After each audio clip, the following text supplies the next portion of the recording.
Hey, Reese, talk about what you guys were able to do to kind of change the tide early on in the game against Sacred Heart. You know, our bench unit, I mean, that's what we came in there to do. We provide a lot of energy. So, we were able to go in there and then provide a lot of energy and come out as fast as we could and try to give us a boost off the bench, kind of. For you personally, I think it was a career high 19. It's got to be feel good to kind of do your thing out there and feel a little more relaxed compared to, I guess. Yeah, it definitely does. My teammates were able to find me in a lot of different ways tonight, so I give them all the credit.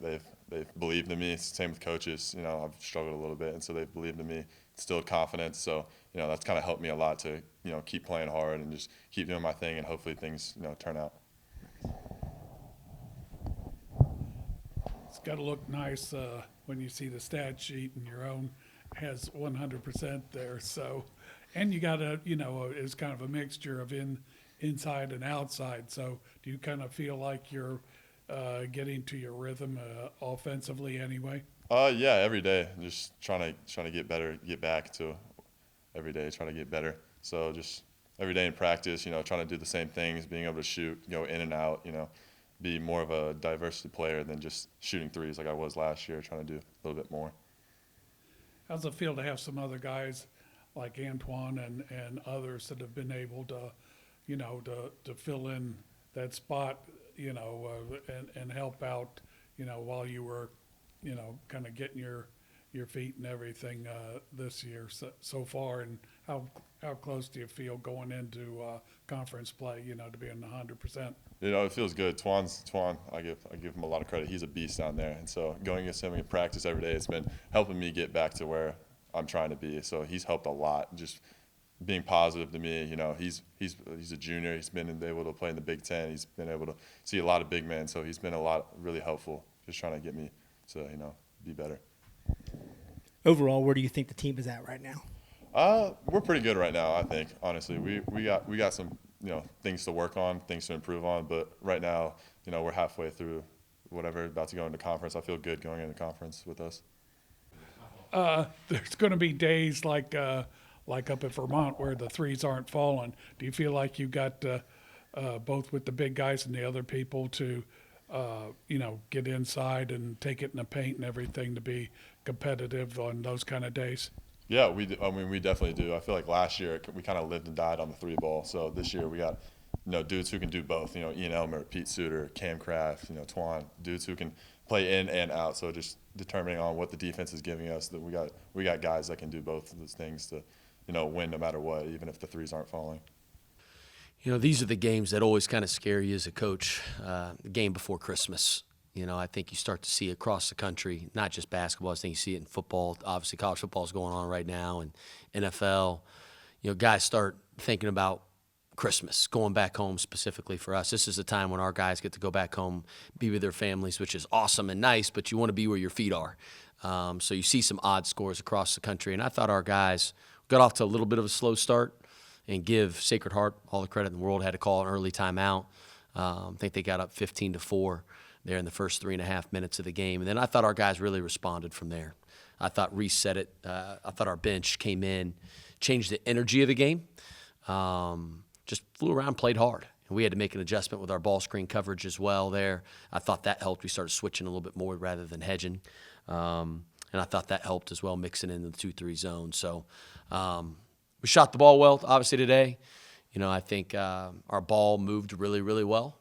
And I always say good shooting teams are good passing teams. And, Reese obviously had one of his better games of the year, his best game of the year.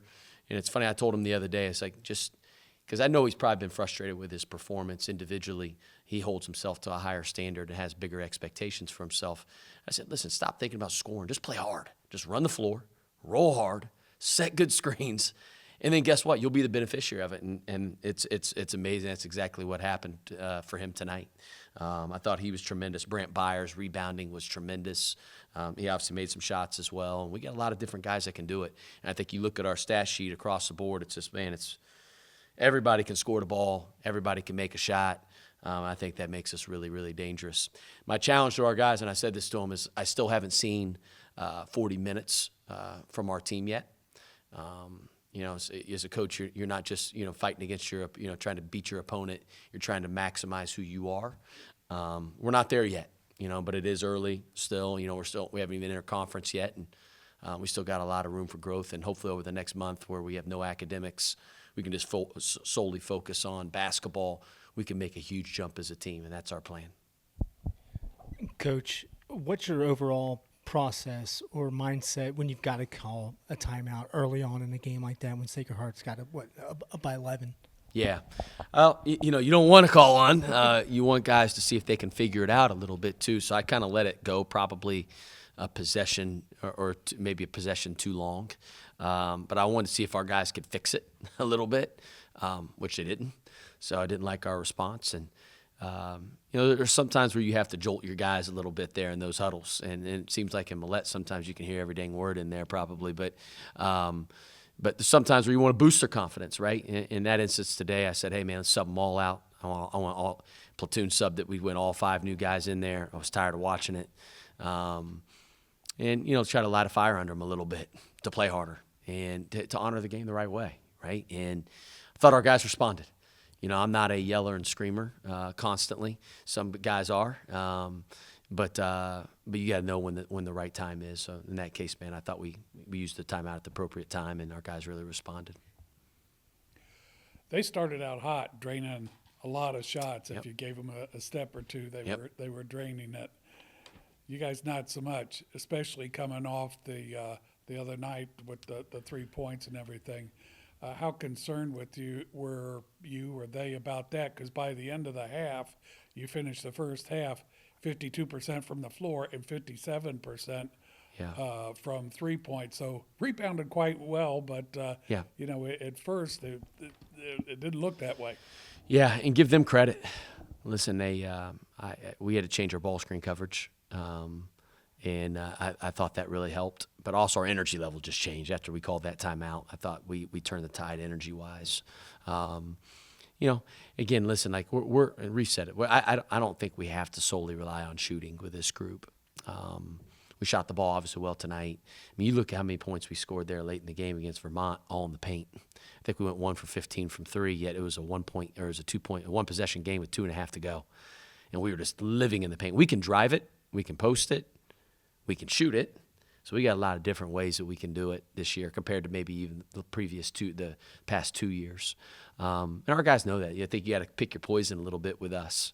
But defensively, I didn't. Even in the second half, man, I was really frustrated with our guys the last 8 minutes.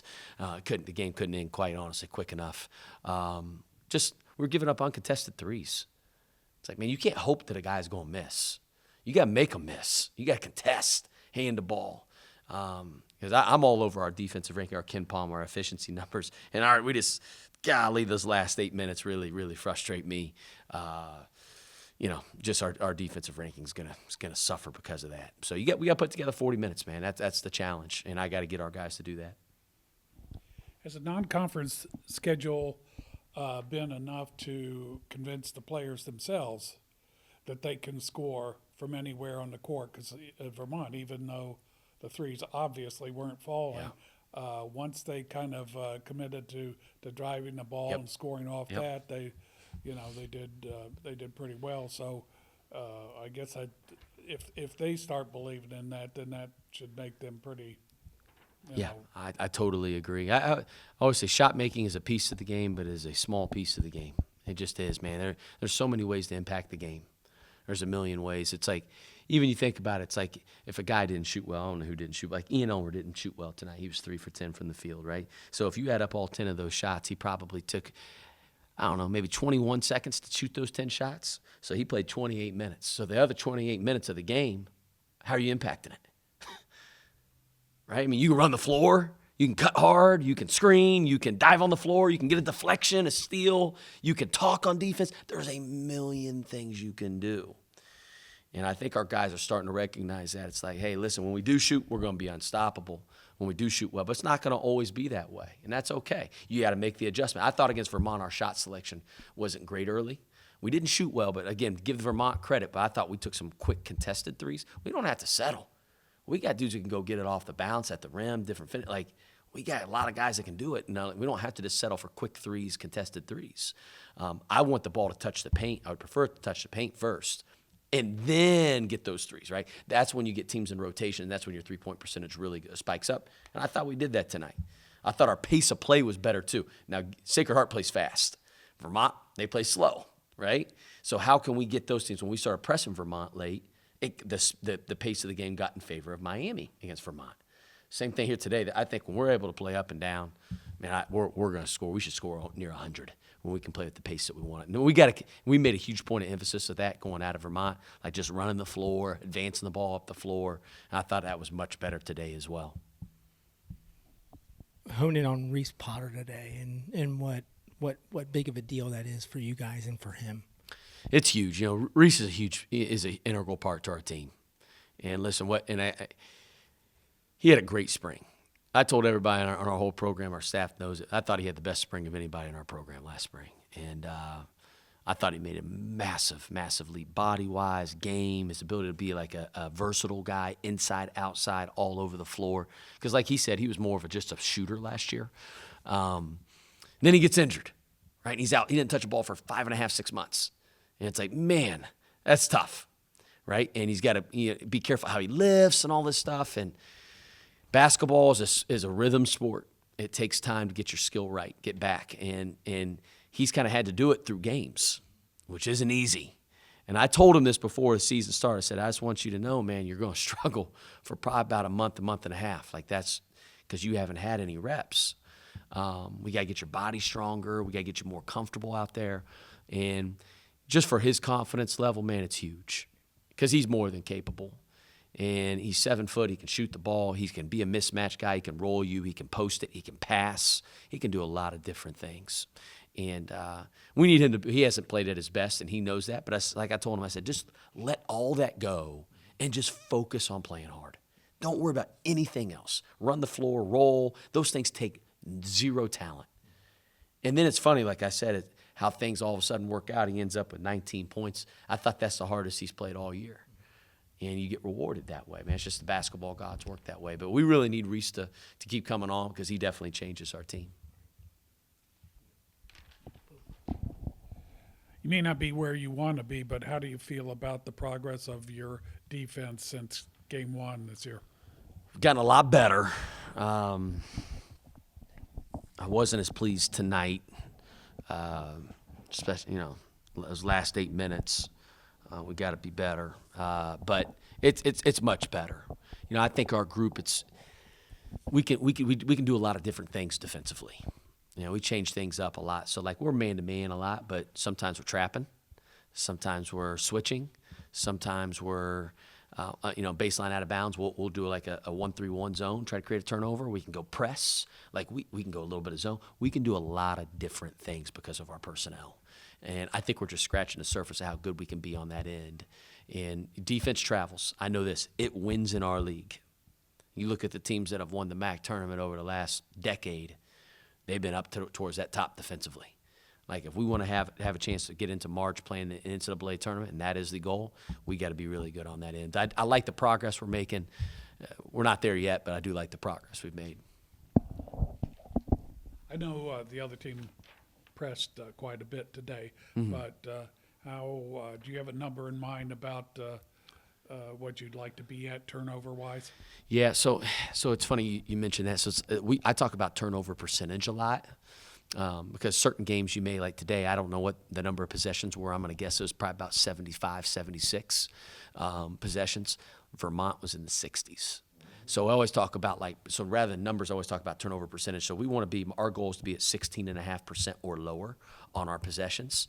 So roughly it's going to be around 11-10 in a game like this that was a little bit faster paced.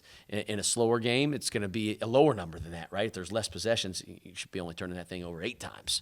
But 16.5 percentage points is kind of our goal, so to speak, as far as the turnover. I want that lower than that. We had a few too many tonight. We told them Sacred Heart was going to gamble, play some passing lanes. They were going to press, like you mentioned. We can't be casual. I thought we had some casual passes, whether it was Ian throwing it across the court, Cam threw it across the court one time, Brant It's like, fellas, you guys got to look before you throw or pass the ball, right?